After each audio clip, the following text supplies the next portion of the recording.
Welcome back to the Rebel Basketball League. Today I'm going to be going over the rosters for everybody, including the two new expansion teams who have two special guest appearances, one on each team. And if you're not in the Discord already, please be sure to join, as you guys will be voting on your play styles for each team. So, like for instance, the St. Louis Sound are a very offensive-focused team who like to play in transition. So they would start fast breaks more often than other teams would. So if you're not in the Discord already, please be sure to join, and here we go. First up is last year's first seed. They're currently power ranked at 17, which is a big drop-off from where they're at last year.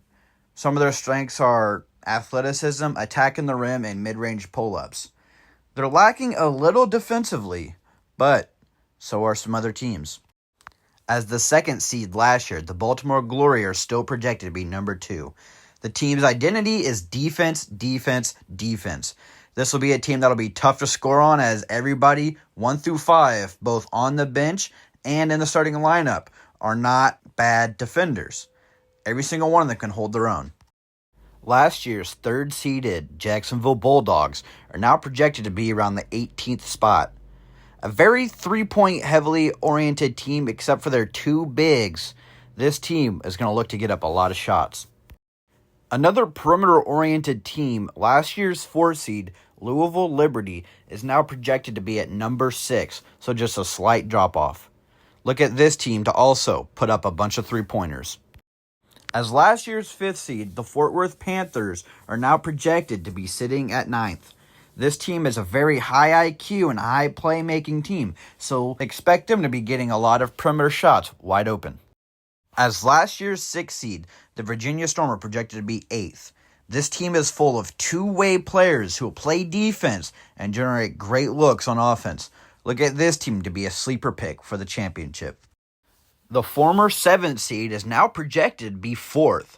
Some of their strengths are mid-range pull-ups, protecting the rim, and getting out in transition. Another dark horse for a possible championship. The St. Louis Sound was last year's 8th seed, but with Zach Edey leaving, going back to the Memphis Grizzlies in the NBA in the offseason, the Sound had a bunch of size to fill. They drafted Elijah Patterson and Jalen Smith to fill those gaps at the big man position. But due to the lack of size now, they're looking to push the pace in transition instead of playing bully ball down low. Following up the St. Louis Sound is the other Missouri team, the Kansas City Sparrows. They were the 9th seed last year. Now they're projected around the 14th spot.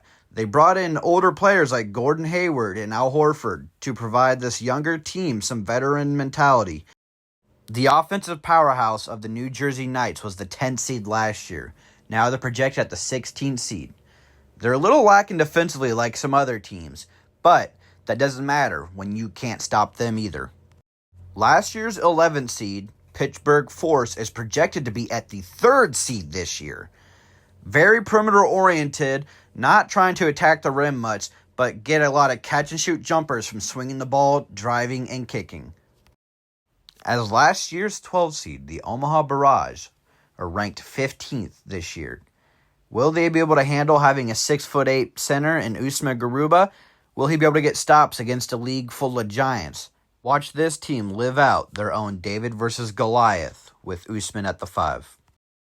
The Chicago Legacy was last year's 13th seed. They're projected to be number 10 after drafting all-star wing Brandon Ingram. Will he be able to help them make it over the hump? We only wait to see. The Tampa Bay Sharks jumped from last year's 14th seed to projected to be 11th. After picking up Bronny James, this team's identity on defense is going to be a menacing team to score against on the perimeter. The Athens Ravens went from the 15th to the 13th seed this year. Another team relying on inside the three-point line bucket. They're looking at mid-range, attacking the rim, and getting to the free throw line.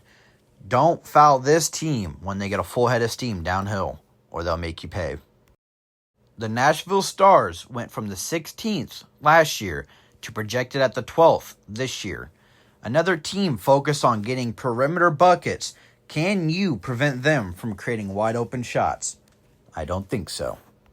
The Montreal Firebirds were the 17th seed last year. Now they're projected around the 19th position. They didn't develop many of their younger players this offseason, so hopefully they can take a jump during the year. They brought in Naz Reid through the draft. Can he help them get over the hump and push for something in the offseason? We'll have to wait and see. Probably one of the biggest jumps this offseason. Last year's 18th seeded Indianapolis Spirits is power ranked at the 5th seed this year after taking C.J. McCollum in the draft, which pushed Jay Trust to the bench as the favorite for winning Sixth Man of the Year. Do they have enough offensive firepower to make teams afraid of them? We have to wait and see. Due to being the 19th seed last season, the Cincinnati Lions had a high pick this year. They used that to take Jimmy Butler with the 2nd pick. But they're still projected to be around the 20th seed after it is just him and Pete Gorgonel. Can the rest of the role players step up and help out? Or will it just be Jimmy and Pete dragging a bunch of dead weight? Last year's 20th seed or last place Columbus Coyotes had the first overall pick in which they selected Gil Morenstein. They're projected to be the 7th seed this year with, role players stepping up, players getting better.